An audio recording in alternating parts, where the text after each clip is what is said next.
ரொம்ப நல்லா இருக்குங்க. இந்த ஸ்நாக்கு சூடாக சாப்பிட்றதுக்கு ரொம்ப டேஸ்டியாக இருக்கும். செம்ம டேஸ்ட்டுங்க.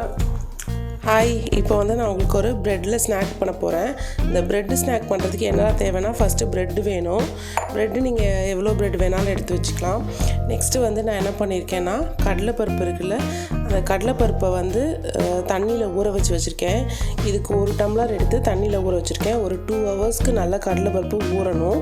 இது ஊறினதுக்கு அப்புறமா இதில் வந்து வெங்காயம், பச்சை மிளகா, கொஞ்சோண்டு சோம்பு, அதுக்கப்புறம் கொஞ்சம் இஞ்சி பூண்டு பேஸ்ட் இதெல்லாம் போட்டு நல்லா நம்ம ஃபஸ்ட்டு அரைக்க போகிறோம். இது எல்லாத்தையுமே அரைச்சிட்டு அதுக்கப்புறம் கொஞ்சோண்டு உப்பும் கொத்தமல்லி இலையும் போட்டு நல்லா மிக்ஸ் பண்ணிடலாம். மிக்ஸ் பண்ணால் ரொம்ப திக்க தேவையில்லை. நான் எப்படி பண்ணணுன்னு உங்களுக்கு காட்டுறேன். அந்த மாதிரி மிக்ஸ் பண்ணி ஒரு ப்ரிப்ரேஷன் ரெடி பண்ணி வச்சுக்கிட்டு அதுக்கப்புறம் நம்ம அதை ப்ரெட்டில் ஸ்ப்ரெட் பண்ண போகிறோம். இது சான்ஸே இல்லாமல் ரொம்ப சிம்பிள் ஸ்நாக், ரொம்ப டேஸ்ட்டாகவும் இருக்கும். நீங்கள் ட்ரை பண்ணி பாருங்கள், பசங்களுக்கு ரொம்ப பிடிக்கும். இதை எப்படி பண்ணலான்றதை நம்ம உங்களுக்கு இப்போ காட்டுறேன்.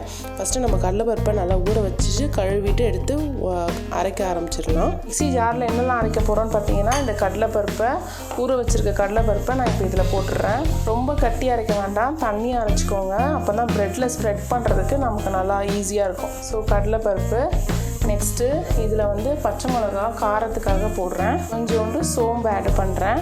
கொஞ்சோண்டு இதில் இஞ்சி பூண்டு பேஸ்ட் நல்லா ஃபைனாக அரைச்சிட்டு அதுக்கப்புறமா நம்ம இதில் வெங்காயத்தை சேர்த்துக்கலாம். ஸோ இது இப்போ நல்லா அரைஞ்சிருச்சு. நம்ம இதில் வந்து கொஞ்சோண்டு ஆனியனும் சேர்த்துக்கலாம். ஏன்னா இது வந்து ப்ரெட்டில் ஸ்ப்ரெட் பண்ண போகிறதுனால நமக்கு வந்து நல்லா நைஸாக அரைச்சிக்கணும். பாருங்க, இந்த மாதிரி நல்லா அரைச்சி வச்சுருக்கேன்ல இந்த மிக்ஸ்சரு. இதில் வந்து நம்ம கொஞ்சோண்டு கொத்தமல்லியை பிச்சு போட்டுக்கலாம். அதுக்கப்புறம் கொஞ்சம் சால்ட், நான் இன்னும் சால்ட் ஆட் பண்ணல. ஸோ அதனால் சால்ட்டையும் அதில் ஆட் பண்ணிவிட்டு நல்லா மிக்ஸ் பண்ணிவிடுங்க. இப்போது இதை வந்து நம்ம ப்ரெட்டு மேலே தடவ போகிறோம். 2 சைடும் தடவை தேவை. 1 சைடில் தடவிட்டோன்னா நெக்ஸ்ட்டு டைம் நம்ம ப்ரெட்டை போடும்போது கல்லுலேயே அடுத்த பக்கம் நம்ம தடவிக்கலாம். ஸோ அதனால் இப்போ இந்த ப்ரெட் எடுக்கிறோம். இப்படி ஸ்ப்ரெட் பண்ணி வச்சிடலாம் பிளேட்டில். அப்புறம் நம்ம தோசைக்கல்லில் போடும்போது 2 பக்கமும் மாற்றி அந்த சைடு இதே மாதிரி ஸ்ப்ரெட் பண்ணி ஈவனாக 2 பக்கமும் ஒரே மாதிரி மாவு போட்டிருக்கணும்.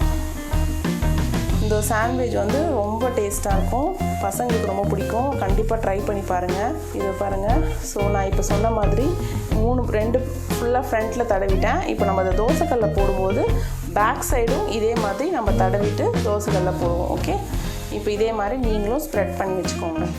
ஸோ இப்போ வந்து ஸ்ப்ரெட் பண்ணதை பார்த்தீங்கல்ல, நல்லா ஸ்ப்ரெட் பண்ணியிருக்கிறதெல்லாம்.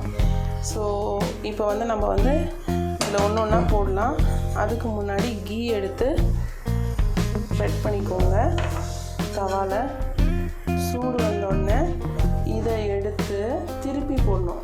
அந்த பக்கம் போட்டுறாதீங்க.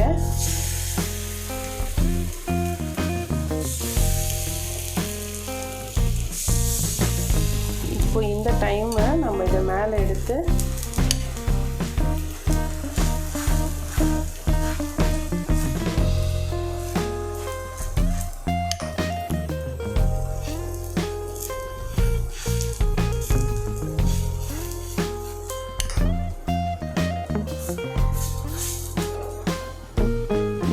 எடுத்து இன்னொரு சைடு ஆப்போசிட் சைடு அப்படியே நம்ம போட்டுக்கலாம், அப்ளை பண்ணிக்கலாம்.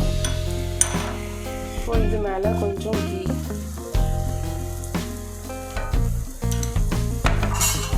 ஸோ இந்த மாதிரி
வச்சிடுறேன். ஸோ நம்ம ஸ்நாக் ரெடி ஆகிடுச்சு. Okay viewers, snack ready. So வாங்க நம்ம இப்போது ஸ்நாக் எப்படி இருக்குன்னு நான் டேஸ்ட் பண்ணி உங்களுக்கு நான் சொல்கிறேன். ரொம்ப நல்லாயிருக்கு. காரம் மட்டும் உங்களுக்கு ஏற்ற மாதிரி கொடுக்குங்க. கண்டிப்பாக வீட்டில் பசங்களுக்கு ட்ரை பண்ணி பாருங்கள். ரொம்ப ரொம்ப பிடிக்கும் இந்த ஸ்நாக்கு. ட்ரை பண்ணிவிட்டு எப்படி இருந்துச்சுன்னு கண்டிப்பாக கமெண்ட் பாக்ஸில் கமெண்ட் பண்ணுங்கள்.